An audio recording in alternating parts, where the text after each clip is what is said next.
Hey, how's it going everybody? Copes here from NNESAGA. Before we get into this video, I want to give a huge shout out to 2K for sponsoring and providing us early access to the game. Now I'll be bringing you a short character overview of one of my favourite characters in Marvel Midnight Suns, the Daywalker himself, Blade. Guess that makes two of us.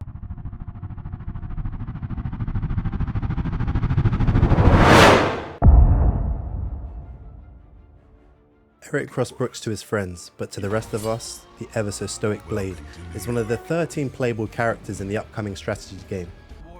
Normally the half-man, half-vampire works very much by himself, but has decided to join the hunt with the Midnight Suns team led by the Caretaker.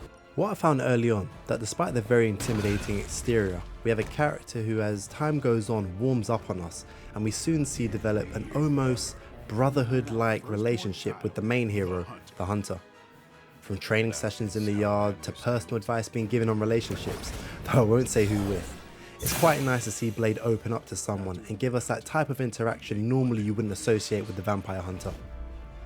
Despite him being a big tough guy ready for battle at any given moment, you feel comfortable knowing that this is the man that after some time is prepared to defend you and the team like it's his family, which appears to be a common theme throughout the Midnight Suns team, which is quite nice to see. Taking a look at his speciality, Blade's speciality type in the game is considered a damage dealer. This means it's his job on the battlefield to initiate devastatingly high amounts of damage across all the different foes to assist his team. Regarding Blade's battle style of choice, he can alternate between range and melee attacks. This includes using his trusty blade, no pun intended, and at times his gun for those long range attacks. Before I go into some of my favourite moves / cards of Blades, just want to highlight, as it would only be right, the fact that the team haven't misremembering he's part vampire, and we have some sort of link to this within his moves. And they've done this by giving him the ability to apply a bleed effect on foes, meaning damage over time across a couple of turns, not to mention another perk, but we'll come back to that in a bit. Now I'm going to take you through some of my favourite moves for Blade in the game, which you'll encounter early on in the story. Make 'em bleed. Now this card, just like how it sounds, will make your opponents bleed, giving them a damage over time effect as I previously highlighted. Very fitting for our vampire friend. Use this card and you'll be given the ability to leave a nasty mark on your enemies. Overall, a good opener to use to get our Daywalker ready for battle. Strike. Strike attack is an offensive move in Blade's arsenal. This is his chain attack, which gives him the ability to fight multiple enemies in one card play. Also, once this card's upgraded, can go up to a maximum of 3 targets.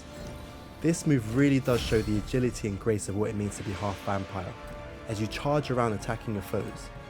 If you can use this along with the Make 'em Bleed card, you're laughing. Honestly, the ability to just attack multiple opponents and leave them with a nasty bleed effect is all the world satisfying. And also again, a big help to your fellow teammates as you help to tick the health of the enemy down outside of them striking. Quick Strike. Now Quick Strike isn't quite as dominating in the field as Strike, but why I have put it in here is because, like I was saying before, Blade has the ability to not only just use his blade, but also take a gun when coming up against opponents, and this happens to be his long range attack. Quite effective, minimal cost, always worthy of having it in your arsenal. Stake. Now I couldn't have talked about moves and not mentioned Stake, simply because despite requiring heroics in order to use it, I love the animation for this card.